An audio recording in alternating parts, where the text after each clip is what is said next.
go into, all sorts of different types of history. Even giants, we would talk about that a lot.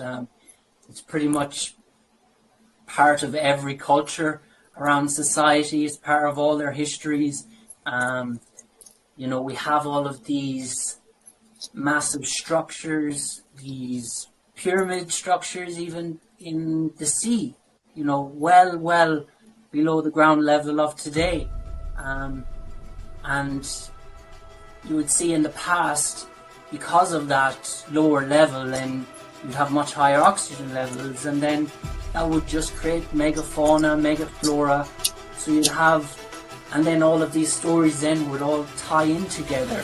You'd have the giant trees, you'd have the giant plants, the giant mosquitoes, the giant titans even at those times.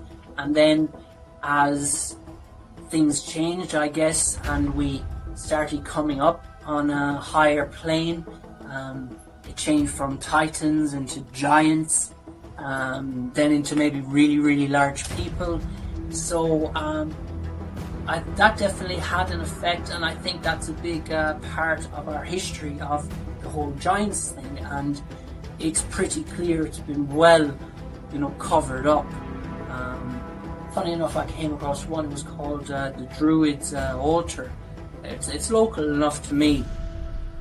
I went to have a look. It looks like a giant seat is what it looks like. It's massive. Whoa.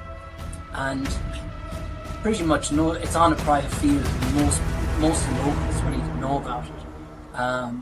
But I met one guy out there randomly one day, and he was telling me how they actually excavated underneath that in the 1930s, and they found this massive, massive druid. He said he was a giant, and it got sent off to Dublin, and then nobody knows what happened to it after that. Loads. I mean, you've got like Ralph Glidden, I think his name is Glidden or Gilden, something like that. And, he was the one on Catalina Island who discovered thousands of all these giants. And the pictures are there as well, There's not thousands of pictures. There are pictures there showing them, even some of the giants with the double row of teeth. And, most of these were at least 9 foot or taller. And, that's quite a lot of people to just forget about, in history.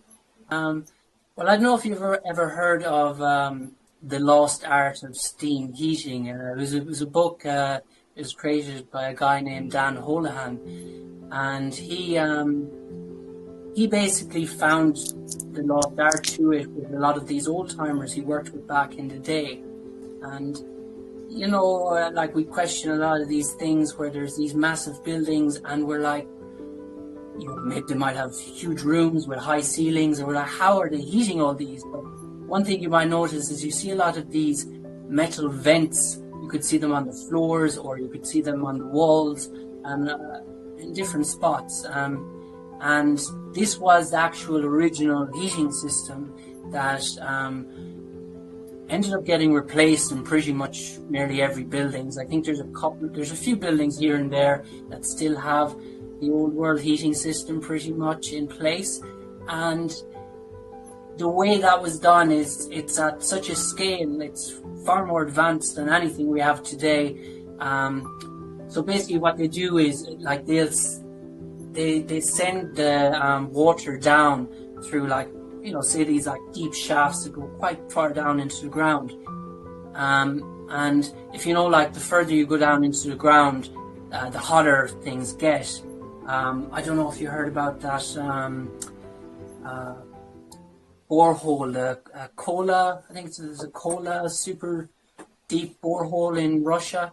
No, I haven't, no. It's the deepest borehole ever drilled.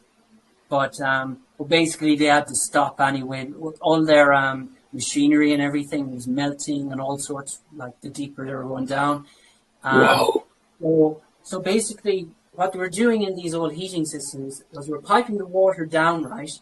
Not like to the distance that these boreholes are dug or anything, but they were piping it down then so it gets to boiling point, and then it'll just turn to steam, and that comes up then, like say, to another area, another shaft, and this guy Dan Holohan, he explains a lot about it. I must share it on my channel as well.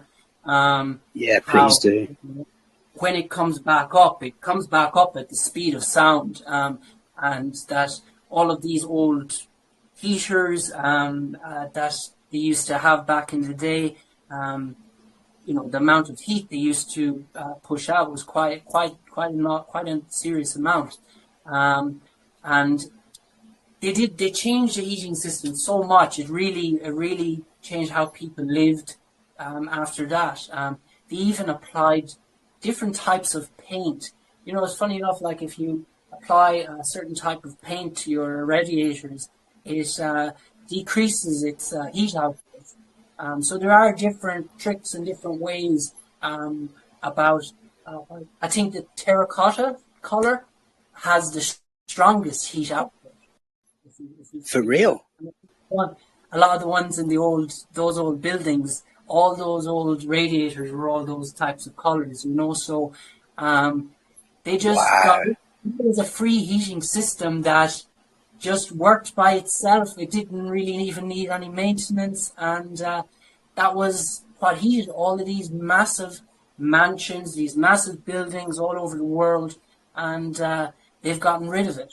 A healthy remedy? Have you taken this natural remedy? Have you, that should be part and parcel of it as well. And I'm not saying to eradicate medication, because it does work, but it's gone totally the opposite way. And that's what seems to be happening now, really. They just keep putting us into extremes, this way, the other way. And, once we're able to get a balance and somehow not eliminate, but get rid of these people that keep doing this, and the world will be a better place. And I really do. And I think there's a lot of people that are thinking this kind of way now, all in our own opinion. But I think it'd be a better place if we get back to that. Yeah, I totally agree, mate. Thing about life for you, Harry? Well, I guess lately I would have to say within like the past couple of years, one of the best things would be getting out of the city and getting back to kind of country life. That's definitely been very healing for me, just to kind of get that quietness back. Whereas everyone in the city is always in a rush. It's always go, go, go, me. There's no there's no kind of real like community there, and people don't know each other's neighbours even, and these kind of things, and it's just a full-on rat race, along with being extremely expensive. You can't park your car anywhere for a minute without getting a fine. They're just out to rob you and get you everywhere. So definitely, those things that change in scenery and lifestyle really helped me, and enjoying that about life, and enjoying getting out into the the forest more, and going for those walks, and bringing out my dog and meeting people, neighbours, chatting, and in a way that's part of what life is about, and that social face-to-face communication is extremely important, and we've I think so many people miss out on that, and it's important that we kind of get back to that again. Otherwise, we're just going to continue heading down the route of being cyborgs, or going completely AI.